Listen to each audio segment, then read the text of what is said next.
Hello guys, welcome to our new series of top 5 current affairs of the day. So अब हम पहला article देख लेते हैं.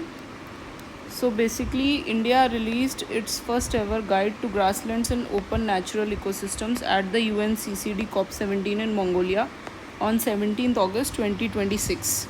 Right, this is a PIB article and in this we have discussed open natural ecosystems first.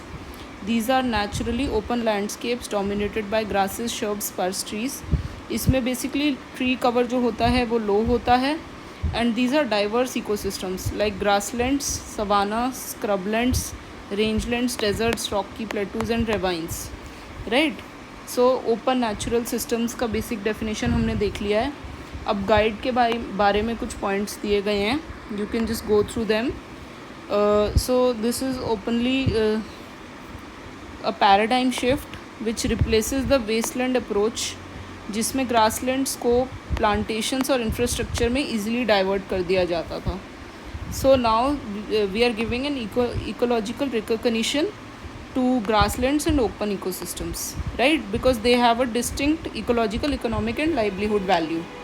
So this is about the guide. Then we will have a brief overview about the importance of grasslands. And then we have some international links and targets about UNCCD, that it is a legally binding convention focusing on desertification, land degradation and drought. Right? You might already know that the land degradation neutrality target for India is 2030 to achieve land degradation neutrality. These are some at a glance points. You can just have a reading. So this is about the first article. Let's move on to the next one. Second is about the India's coconut sector. India's dominant global position in coconut production along with export growth and government support schemes for the sector. This underpins the livelihood of nearly 30 million people.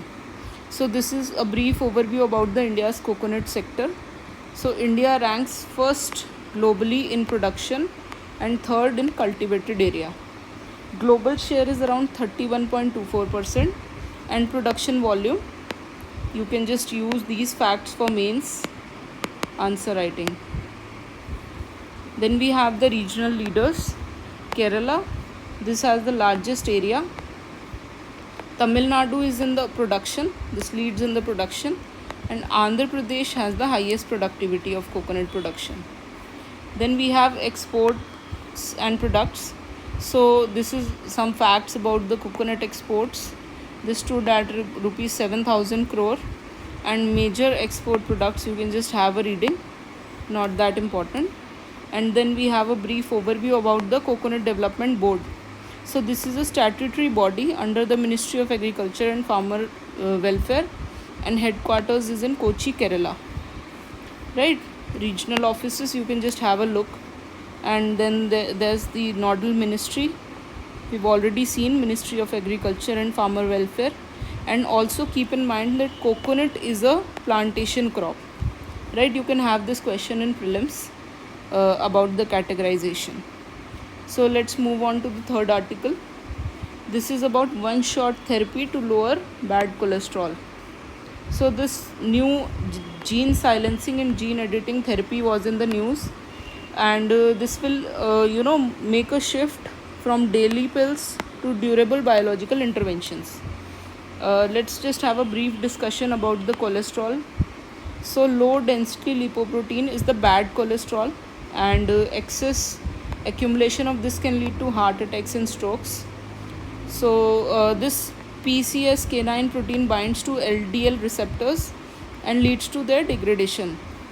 So this eventually leads to reducing the liver's ability to clear LDL.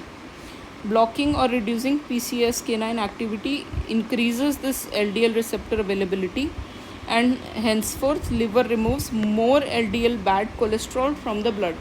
So this is the basic mechanism how this will work. And earlier there were some conventional approaches to LDL reduction. You can just have a brief reading. And then one shot approach has been discussed, siRNA therapy, gene silencing and base editing. This is about gene editing, right? Some basic idea is given about these particular approaches. For prelims perspective, you can just keep a check on this particular protein, and this therapy you can have a reading, and base editing. So these are some important topics from this article. Next we have is facial recognition technology and the proportionality test. So recently, as you know, that facial recognition technology was utilized by police during the NEET protest. So there has been a debate on the limits of technological surveillance versus the fundamental right to privacy. So this is the basic technology. It is a biometric technology that identifies or verifies a person by analyzing distinctive facial features, right? So this is about overview about the technology. How this is controversial in the protest surveillance. First is it affects the exercise of right to peaceful assemble under article 19(1)(b). Second, it may interfere with right to privacy. So these are two basic articles that are controversial in this context. And in Puttaswamy case, the Supreme Court recognized privacy as a fundamental right under Article 21. So any state action that restricts a fundamental right must satisfy the proportionality principle. So it helps to decide whether the restriction is constitutionally justified or not. So use of FRT for identifying protesters must, it should pass the proportionality test in order for the state to use this. And the proportionality test framework is given. It has 5 basic features: legitimate aim, suitability, necessity, balancing proportionality, and safeguards. So this is about the facial recognition technology news, and the 2 articles that it is contradictory to. So just have a brief reading of this particular news item. Moving next is about India's trade agreements. So there has been a shift in India's trade policy from merely signing FTAs to ensuring their effective utilization by the exporters. This has in turn led to rising external trade.